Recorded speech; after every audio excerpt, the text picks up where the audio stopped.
मेरे दोस्तों, कल यानी संडे की शाम 6 बजे तक का समय, अमेरिका के वक्त के मुताबिक संडे शाम 6 बजे तक का समय डोनाल्ड ट्रंप ने हमास को दिया है और बहुत बड़ी धमकी दी है।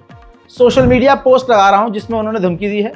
उन्होंने साफ लिखा है और लंबा चौड़ा पोस्ट है जिसमें उन्होंने कहा कि 6 बजे तक, कल 6 बजे तक हमास ने अगर डील नहीं की तो ऐसा कहर बरपाएंगे कि हमास ने अब तक देखा नहीं होगा। हमको यह अच्छे से पता है कि तुम कहाँ हो, ढूंढ कर मिटा देंगे। डील अगर कल तक यानी संडे शाम 6 बजे तक नहीं हुई तो तबाही मचाएंगे। तमाम देश, सारे देश हमारे इस एग्रीमेंट से राजी हैं और इजराइल भी। अगर हमास यानी तुमने डील नहीं मानी तो अपनी तबाही की जिम्मेदार तुम खुद होगे। हमास की तरफ से वही बात कही गई है कि हमें डील एक्सेप्ट करने में कोई दिक्कत नहीं है, लेकिन कुछ पॉइंट्स ऐसे हैं जिस पर हमें बात करने की ज़रूरत है। लेकिन अमेरिका और इजराइल बात नहीं करना चाहते। उनका सीधा ये कहना है कि डील अब आपको यही माननी होगी। इसके बाद काफ़ी अरब देश हैं, यूएई, कतर, बहरीन, बहुत सारे देश हैं जो हमास पर दबाव बनवा रहे हैं और बना रहे हैं कि ये डील मान लो, इसी में आपकी भलाई है। वहीं पाकिस्तान ने अमेरिका के मुंह पर थूकते हुए साफ कह दिया कि ये जो डोनाल्ड ट्रंप ने 20 पॉइंट बनाए हैं, ये वो पॉइंट नहीं है जो हमने मिलकर बनाए थे। अब जो एग्रीमेंट दिया जा रहा है, प्रपोजल दिया जा रहा है 20 पॉइंट्स का, वो हमारा है ही नहीं। वहीं इजराइल अपने काम पर लगा हुआ है। इजराइल ने गाजा पर फिर बड़े हमले किए हैं। हमले के तुरंत बाद का मंजर आप खुद देख लीजिए।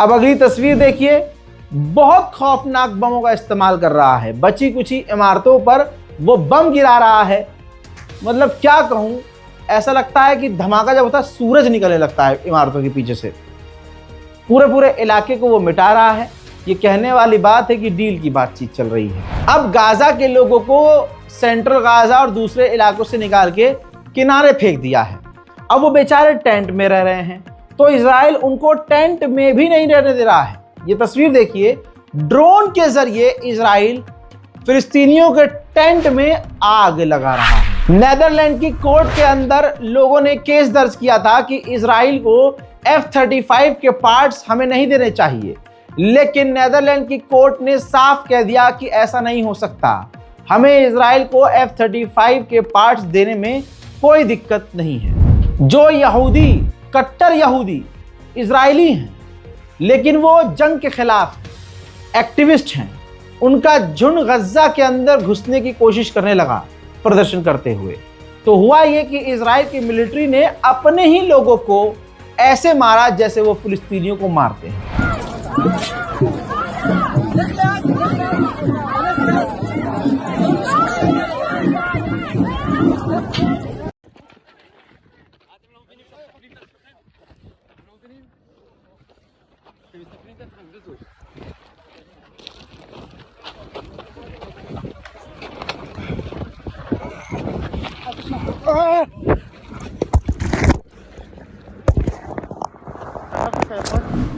इसी तरह से दुनिया को आज तस्वीर साफ नजर आने लगी है कि आतंकवाद का साथ देने वाला कौन है, आतंकवाद के साथ कौन है। जरा इस तस्वीर को देखिए। जर्मनी में एक पुलिस वाला एक जर्मन महिला को, प्रदर्शनकारियों को किस तरह से हैवानियत से गिरफ्तार करके लेके जा रहा है। ऐसे ही लंदन के प्रदर्शनकारियों को लंदन की, ब्रिटेन की पुलिस ने बुरी तरह से मार पीट कर गिरफ्तार किया है। जो भी इजराइल के खिलाफ है, आज दुनिया में उनके साथ ऐसा ही सलूक किया जा रहा है जैसा वो फिलिस्तीनियों के साथ इजराइल अब तक करते आए हैं। देखिए London.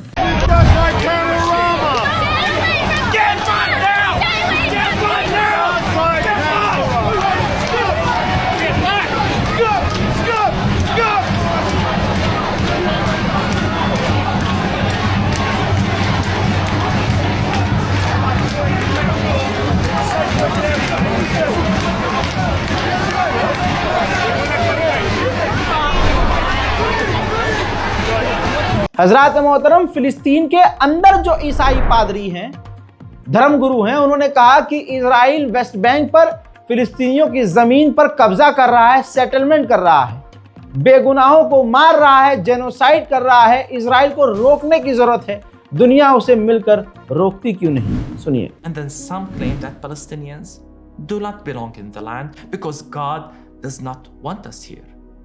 And that the promise made to Israel in scripture overrides our presence. Is this the gospel? Really? And let me remind you that Israel was established on the ruins of Palestinian towns and villages.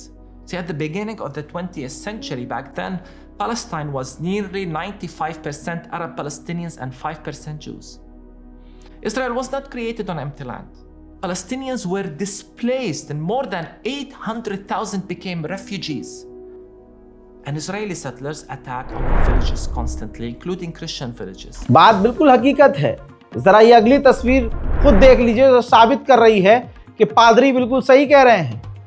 West Bank में फिलिस्तीनियों के घरों पर Israeli settler साफ आप देख सकते हैं हमला कर रहे हैं, उनके इलाके में घुसपैठ कर रहे हैं। इजराइल का आतंक पूरे मिडिल ईस्ट में जारी है। लेबनान पर रोज वो हमला करता है, कहने के लिए सीज फायर है। दिन हो या रात लेबनान पर खतरनाक बमबारी की है, जिसके मनाजर मैं आपको दिखा रहा हूं। ये जान लीजिए कि दसियों, बल्कि कहें कि दर्जनों लेबनीज की मौत हो चुकी है। लेबनान देखिए।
उधर लेबनान की आर्मी को इजराइल अमेरिका पूरी तरह से कंट्रोल भी कर रहे हैं, क्योंकि लेबनान की आर्मी को अमेरिका ने हिजबुल्लाह के खिलाफ खड़ा कर दिया है। 250 मिलियन डॉलर से लगभग थोड़ा और ज़्यादा इजराइल ने अप्रूव कर दिए हैं लेबनान की आर्मी को, ताकि वो एडवांस हो, हथियार खरीदे, जो मर्जी करे, लेकिन हिजबुल्लाह को खदेड़ दे। ये है जियोपॉलिटिक्स।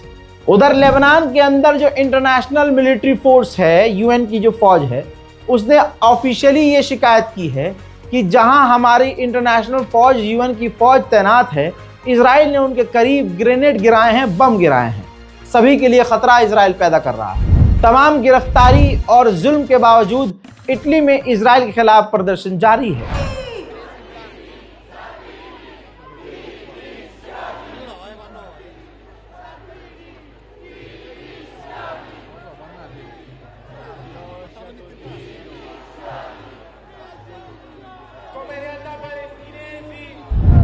ठीक है, ऐसे ही मलेशिया में भी फ्लोटिला को रोकने के बाद प्रदर्शन शुरू हो चुके हैं।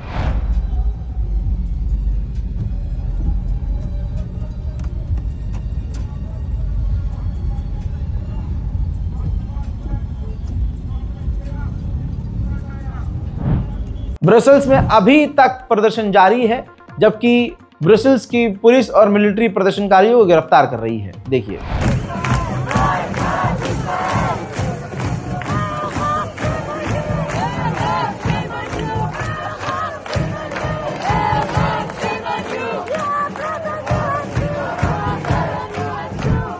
उधर ग्रीस, जहां कभी भी मुसलमानों की आवाज सुनी नहीं जाती, वहां के लोग जिनका दीन इस्लाम से कोई लेना देना नहीं, लेकिन इंसानियत है, वो फिलिस्तीन और गाजा के लिए सड़कों पर आज भी उतरे हुए हैं।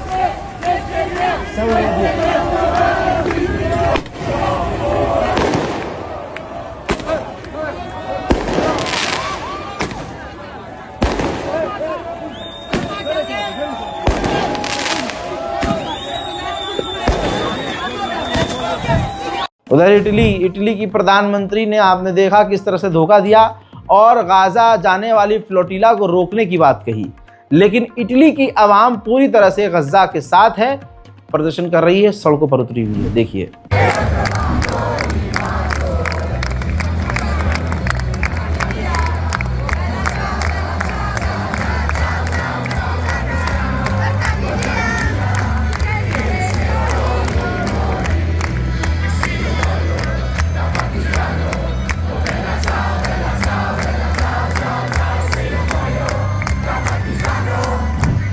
उधर यमन में भी इजराइल के खिलाफ फिलिस्तीन गजा के समर्थन में पूरा मुल्क सड़कों पर है।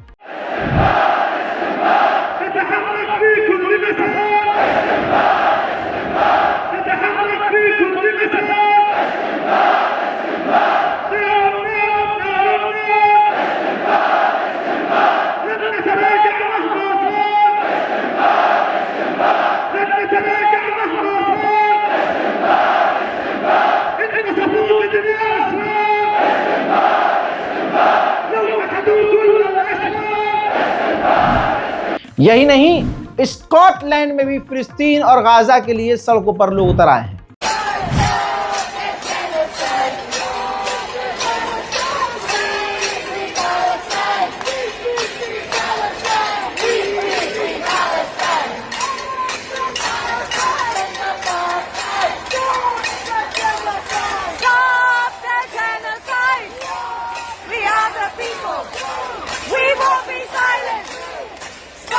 फिनलैंड में भी यही मंजर नजर आ रहा है। इजराइल के खिलाफ फिनलैंड के लोग सड़कों पर हैं।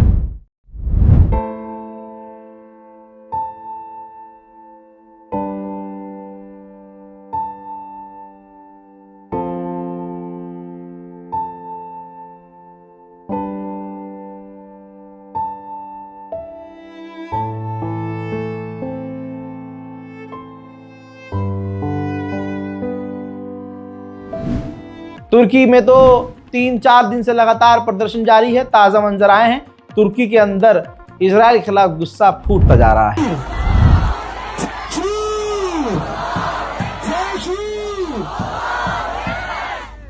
मोहतरम हज़रात, तुर्की की इंटेलिजेंस को बड़ी कामयाबी मिली है। तुर्की की इंटेलिजेंस ने एक तुर्किश व्यक्ति को ही गिरफ्तार किया है जो अपने डेटा को, तुर्की सिक्योरिटी के डेटा को इजरायली जासूसी एजेंसी मूसाद को शेयर कर रहा था। फिलहाल तुर्की ने उसे गिरफ्तार कर लिया है। जेना ऑर्टेगा को कौन नहीं जानता। आपकी स्क्रीन पर इनकी लेटेस्ट फिल्म का पोस्टर, वेडनेसडे सीरीज है, पूरी बहुत टॉप की है। इनकी जो मेन लीड एक्ट्रेस हैं जेना ऑर्टेगा, बयान आया है उनका, उन्होंने कहा कि फिलिस्तीनियों के साथ गलत हो रहा है। मैं फिलिस्तीनियों की फ़ैन हो चुकी हूँ।